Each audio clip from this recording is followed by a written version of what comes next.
Welcome back, ladies and gentlemen, to the Necron campaign on this wonderful game that is Dawn of War 1, Soulstorm expansion, combined with its other expansions of Dark Crusade and Winter Assault, which pretty much you can't really say Dawn of War 1 without its other expansions if you're playing any of the other expansions. Okay, let's stop with the generator construction, for fuck's sake. I really need to stop that, actually. Like, generator construction can happen at the home base, but it really shouldn't be happening anywhere else at this point. These guys got it on lock. I actually didn't finish that one. That's gonna give me, like, a massive obsessive-compulsive disorder. Unless I destroy it like that. Okay, 1, 2, 3. Which means you capture this, 2, you captured that, and I love you for it. But as you can see, we're at 100% efficiency, so everything is building faster. And I believe we have some units that we could make. Right here. Now look out, we're gonna basically break the game. Look at that! 22 over 20! Ah! You, gather more troops.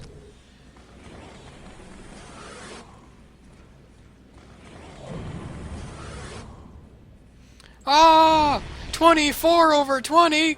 Ah! What are we gonna do? The Necrons are so broken. They can go over their own supply. They defy the rules of reality. Anyways, I'm being a bit of an ass. But let's proceed to kill all the Eldar. Now, the game will get much harder as I go on, but this is just the first mission, and the Eldar are proceeding to be assholes, so we're kind of slaughtering the fuck out of them.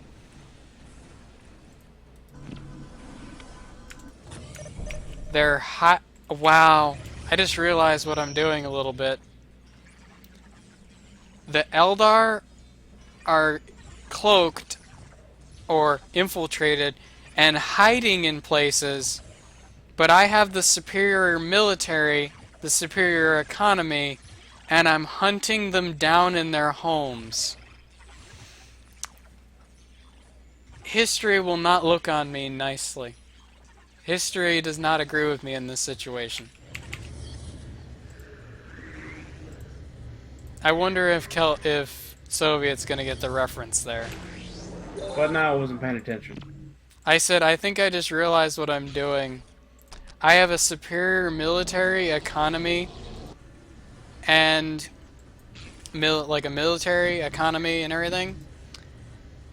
And I'm hunting down the Eldar who are cloaked and hiding away from me with a meager military force. And they are basically hiding out as I hunt them down in their homes and take their land. And I'm trying to, and succeeding in, exterminating them. My first guess was Vietnam, but then you said exterminating, so I'm gonna guess. Oh, God. I thought you would have gotten the other thing. But, yeah, I think you need to remember we lost Vietnam. It's not a loss if it's a tactical retreat. That's a loss. That's a loss. The enemy didn't win, we just gave up. I'm sorry, but in a defense, if you give up and you retreated, you lost the battle. Games say that. Games literally say that. Actually, I haven't shown you guys the capturing animation for the Scarabs. Now, usually what units would do is they'd salute the flag, or for the orcs, they would thump their weapons on the ground. And usually at that point, you saw as he sent an electrical charge into the base of the structure. Normally what normal units would do, like orcs or Eldar, they would hoist up a flag and they would put it on that little post right there. And then continue saluting the flag. The Dark Eldar would slit their wrists and let their wrists bleed onto the ground. I always found that very kind of cool. Just as like the orcs, if you were actually roaming the map, like if I was walking my forces around and I was near an orc who was, like, say, capturing this strategic point, I would hear from the fog of war. I would hear thump, the thump, thump, thump, the thump, thump, thump, the thump, thump, because the orcs thump their weapons to capture a point as their form of salute. Because the orcs are very grammatically incorrect and savages, essentially. There's that good old fucking... Yeah, get out of here. We don't like you in our neighborhood. Get out of here. This used to be a nice neighborhood. When it was all dead. When it was all dead, it was a nice neighborhood. When it was dead, and we were sleeping in the ground, like the Necrons do, it was a nice neighborhood. You ruined it by having living here. But technically the Necrons actually wouldn't have that attitude, as they actually tend to like the living, re-inhabiting world, so they can burst out of the ground like zombies and basically farm souls for their masters. Need more souls. I'm Nightmare from Soul Calibur 2. Oh, I made a direct quote in copyright infringement. No, because no one's that stupid. Like, I could quote an entire line from Les Miserables. I kind of hate that movie, though. But I could quote an entire line from Les Miserables or friggin' Alien vs. Predator, and no one would give a fuck. Because no one's gonna prevent you from using the English language, really. If they make up a word, however, and you use it in some work that can be... Basically, if you try to derive gain, like a monetary gain from using that word in... Like, say, if I used Necrons in a game I was developing, and it was the exact... Like, the name Necrons. I can't use that. Orcs, however, for some reason, everybody can use orcs and it's no problem. I don't know why. D&D, I believe, was the first to have orcs. I don't know if that's correct. Don't fucking quote me on that. You guys are going to quote me anyway, but burn me at the stake, practically. But somebody started using orcs, but orcs are apparently too commonly used for anybody to copyright.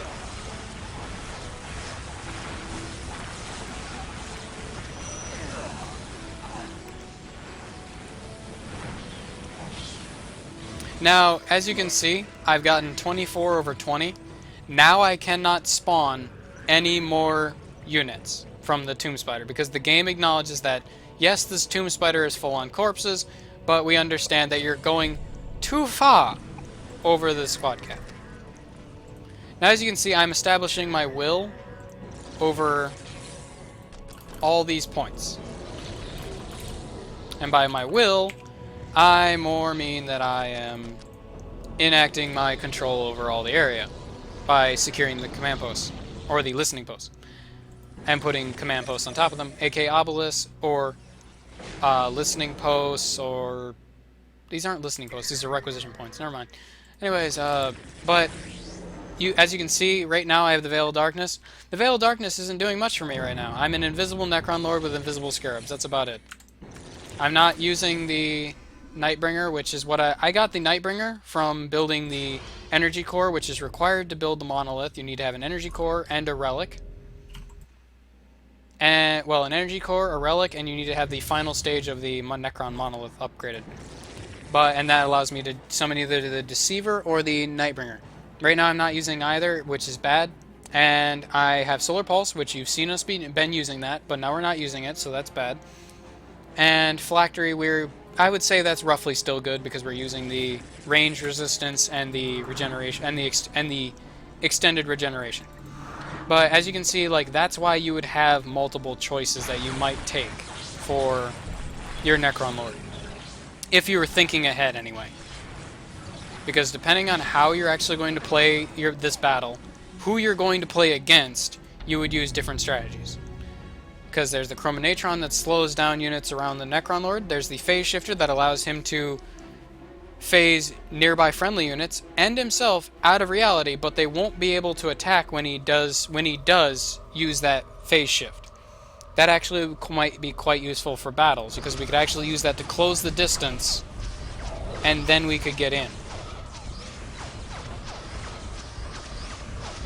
Anyway, while the traits of orcs existed in fantasy beforehand, Tolkien was the first one to invent the orc as we know it. So, Lord of the Rings. Anyways, once I've chosen 3 of these. Can you not talk over me? Thank you. I don't know why I let you finish, and then I went to talk again, but then you talked over me. I don't know why. Like that's what happens a lot even in the Roll20 game. I found I was typing my responses a lot more than I was kind of saying them. Like, it was an enjoyable campaign and everything, but holy shit, is it hard in any Roll20 campaign, like Roll20 as in like big book RPG campaigns for you guys. It is very hard to get a word in edgewise because everyone wants to talk, but as soon as you interrupt somebody talking, it is your head on a pike, damn it. Your head on a pike. It is very hard to get a word in edgewise because everyone wants to talk, everyone wants to do their own little thing and say their own little star quote. But if you want to talk, it's fucking, you are hung out to dry.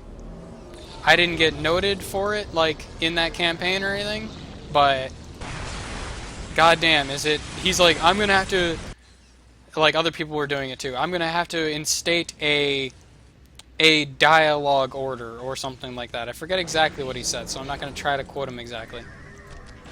But anyways, as you can see, infiltrated. Oh look, we can't see it. And scarabs come back. Hey, we can see it. Look at those fuckers. Shoot those fuckers. We kill fuckers. That's what we do to fuckers, right? We kill fuckers. But anyways, back what I was talking about the game. What was I talking about by game-wise? Oh, yes, the Forbidden Archive. Once I choose 3 of these, that's my choice for the match. For this specific conquest, or the match, if you're in multiplayer, I cannot do anything. I cannot choose any further options in this section. I get 3 choices. If I made the wrong choices, I'm stuck with those. But they're really powerful strategic options and kind of can change the way you play. Because I could cloak my entire army, which would require my enemy to not only have a detector unit in his army, but a detector unit, not only have a detector unit in his army, but also have to protect that detector unit as I would seek to destroy it.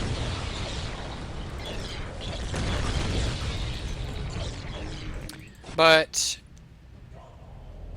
as you can see with what I've chosen, there's a lot of passes for what I've chosen.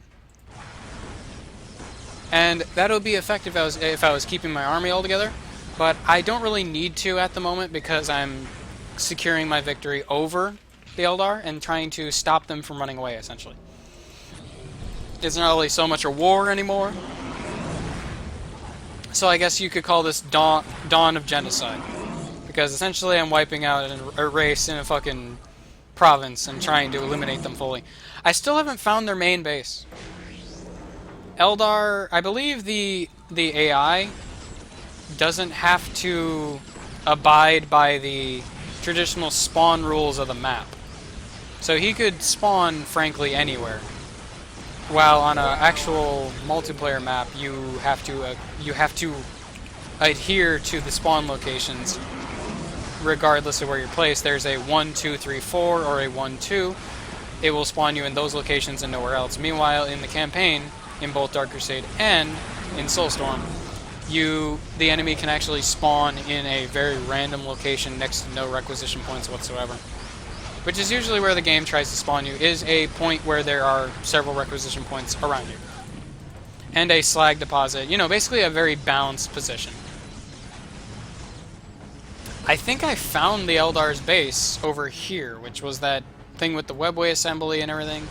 You guys don't know what that is unless you played the game. It's basically a large triangular, it's not a pyramid, but it's a large triangular structure.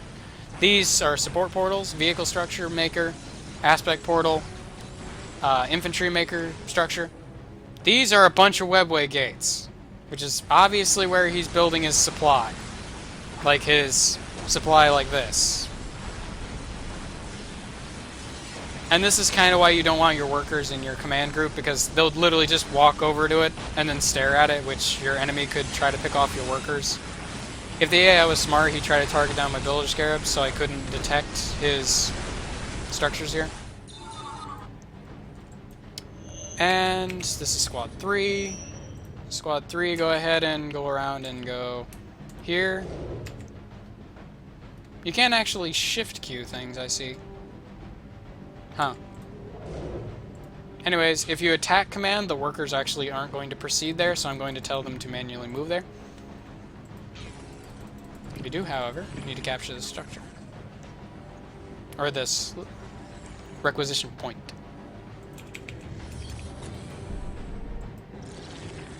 Now what we're gonna do is head over to this point, right here. And yes, it's telling me this unit cannot capture points because it thinks I'm a moron. Now, this unit, this point has just been, as you can see, that's the banner. It's been captured, but not secured. Like, they'll still get the requisition from it, but not enough, not as much as if they had a listening post on it. This is me having it captured, but I don't get the time bonus or anything from it until I put a obelisk on. As you can see, one of the another glitches, it's an old game, you know, it's 2000s, I believe. And if I move this unit, everything patches itself out and everything moves accordingly. It just kind of, units get stuck every so often. As you can see, unit under attack. Oh look! 2004. So what I'm going to do is he's going to break into the Nightbringer for 5 minutes, and I'm going to use him to kill the Wraith Lord. Now he's invulnerable, does a bunch of damage for 5 minutes. He has 345 melee damage and a range attack of 100 to 133. Now you may be wondering, why isn't he doing that 300 to 355 to 444 damage to this Wraith Lord? And I'll reply with, he is, but it's being reduced by the armor and such that the Wraith Lord actually has. The upgraded armor and such, and now that armor actually isn't portrayed in any way, and I'll be the first one to say that that is a wrong thing, is that all information should be presented to the player, but you can't always get what you want, because people are assholes. And sometimes what you want could infringe on other people's rights, etc. Blah blah. But as you can see, our obelisk here has been destroyed because obviously there's a support portal over here. Invisible because they're dickholes. But anyways, we're gonna secure these points over here. My apologies on this, because this is basically the demonstration on how annoying wiping out Eldar can be. Now, multiplayer Eldar can be like this, and cannot be like this. Sometimes they're literally nice, and they'll be like, okay, I'm beat, and they'll stop. But here's the thing. The enemy can literally come back, like Eldar specifically, are really good at coming back from being dominated like this. If you get an upper hand on the Eldar, they can run around the map a lot, and depending on how much requisition they have built up and how much power, they could very scarily come back from that kind of loss.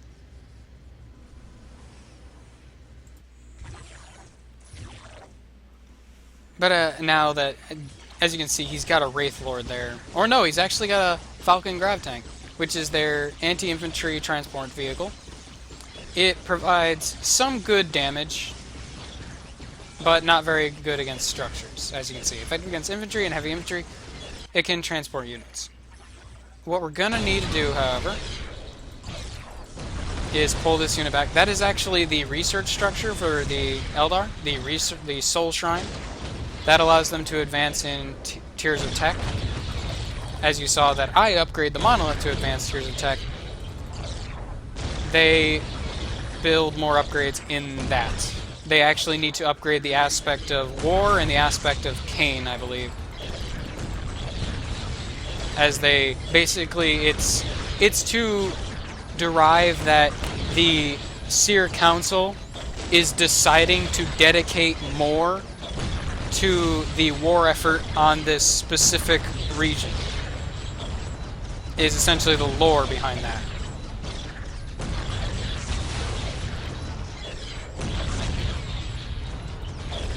But shouldn't they already know how many forces they need to send? I mean, they can see the future.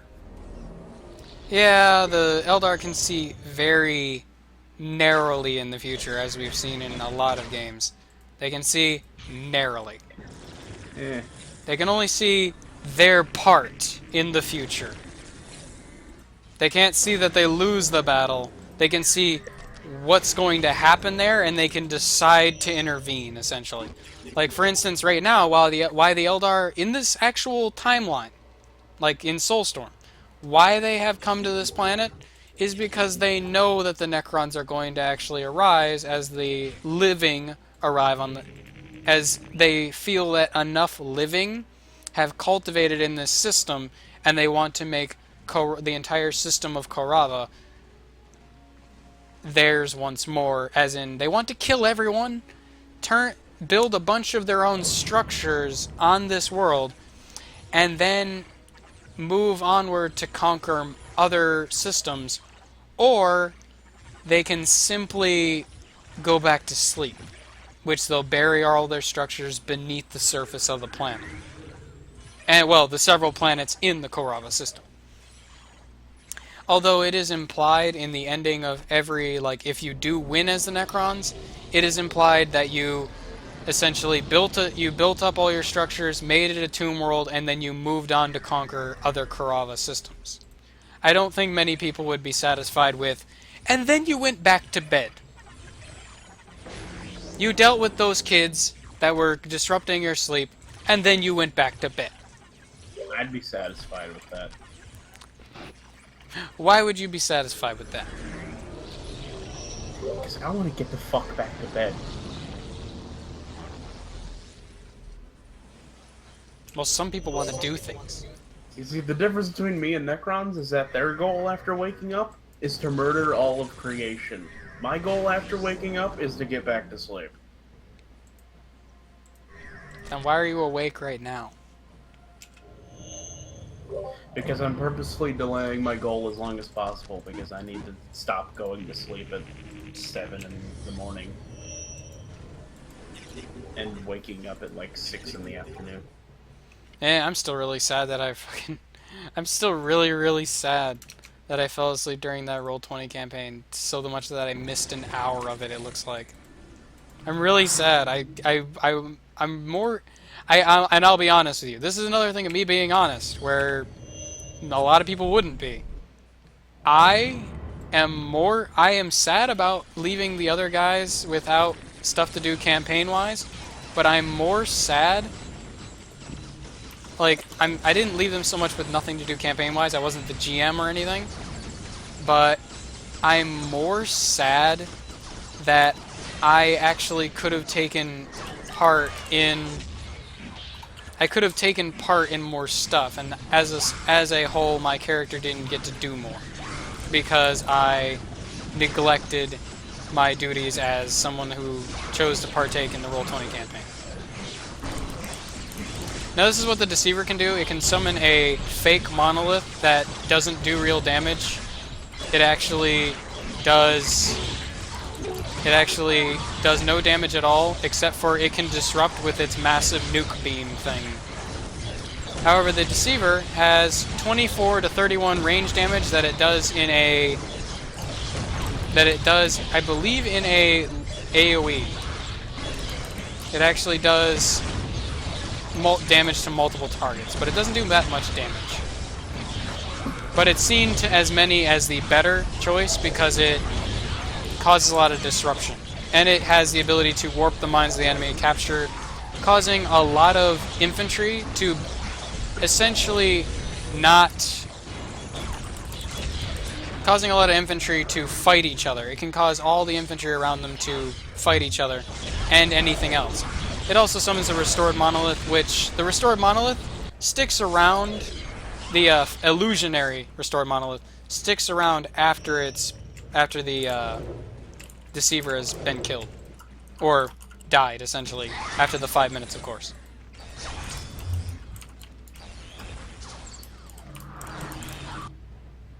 As you can see, I'm trying to still maintain generators back here. What's the problem here? Workers, get in there.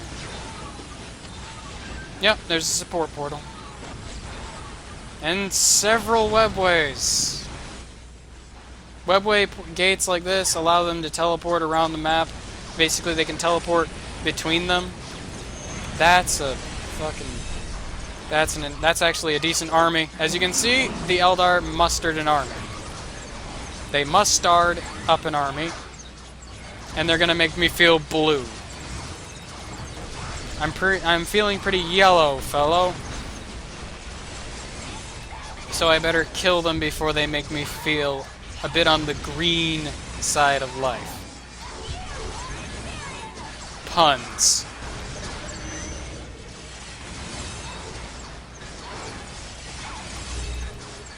Oh shit, I'm actually gonna lose all these immortals if I let myself do it. Come on. Come on. They're specifically targeting down my immortals and I hate it. I am salt. Yep, and as you can see in melee, units will specifically go into an animation in melee. If they finish off the unit and the unit gets low health, they will go into a what is known as a sync kill, which is an animation in which it serves no purpose other than to make it makes the two units involved in the sync kill invulnerable until they get out of the sync kill. Jesus Christ, are they funneling banshees out the ass into my ass? God. Monolith, where are you? Here, build a partial obelisk and run. We need to get... This is obviously where their base is. It has to be. And the destroyers aren't that bad in melee. 65 to 100. Not that you really wouldn't want them in range, because their range damage is ridiculous. Not ridiculous to be OP, just kind of ridiculous in terms of what I'm using them for right now. We need more Necron. Actually, we need more flayed ones, to be honest. Need more flayed ones. Build more flayed ones. As you can see, there's that crawling out of the ground animation that I referred to. We need more flayed ones crawl out of the ground. As you can see, they crawl out of the ground as a minor squad, as the lowest that the squad can be. What I'm doing is I'm setting that to auto reinforce, which will reinforce the squad until they're full. But it costs 30 power per reinforcement. As you can see, that costs another 30. Now what I'm going to do is I'm actually going to try to harvest more Necron bodies if I can. And hopefully I can get some more Necron warriors in the mix. It looks like Army 2 was completely wiped out by more Banshees. Now, this isn't the Banshees being broken so much as the Banshees were actually a pretty good counter to the army composition that I had.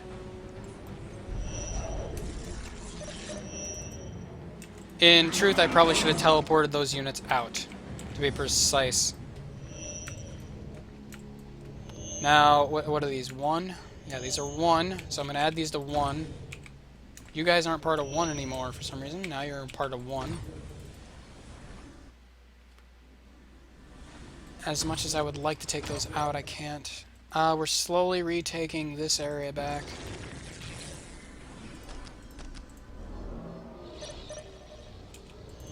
And what you're going to see right now is the Eldar trying to capture a point, and me refusing to let them do that.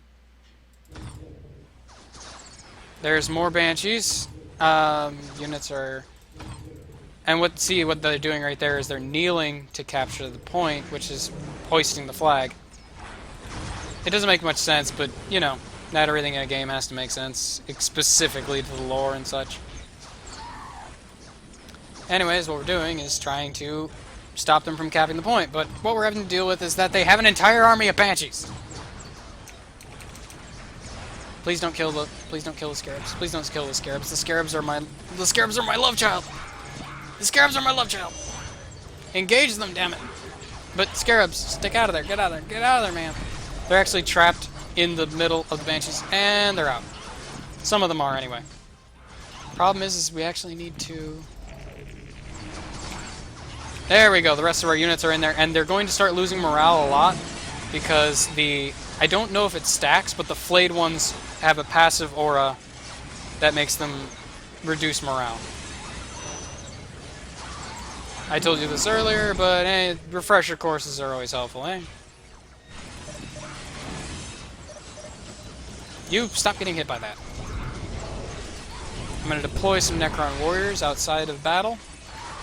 I'm going to set this guy to go ahead and recycle what troops he can. Meanwhile, I have to set some of these troops to auto-reinforce, so they auto-reinforce. Duh. And you guys might be confused on what's going on. Here, let me get you guys clued in. Banshees are getting wrecked by the high damage DPS of... See, they do 63 to 85. Flayed ones do 70 to 86, but their attacks are very disruptive. They knock units down a lot, which makes them really good in melee. Because if you're on your ass, if you're knocked on your ass, you can't exactly attack. As you can see, they just constantly knock the units around, preventing them from really conducting themselves accordingly. And they reduce morale based on just being around units. Ah, gory, gory, bloody, messy, gory, gory, bloody, messy. Lovely. Fucking lovely. And I'd like to address, is it Dan from Mini War Gaming? I believe it's Dan from Mini War Gaming. Dan from Mini War Gaming. He's the one who plays the Tyranids. I know he's the one who plays the Tyranids. Hmm? You're not making any... It would be Dan. Okay, well, if you could speak English other than, 2,000-year-old Scottish dialect, I'd love that. Instead of saying, "Oh, it be Dan," I prefer to. Yes, it would. That would be correct. You'd be referring to Dan. Dan is the person that you're referring to.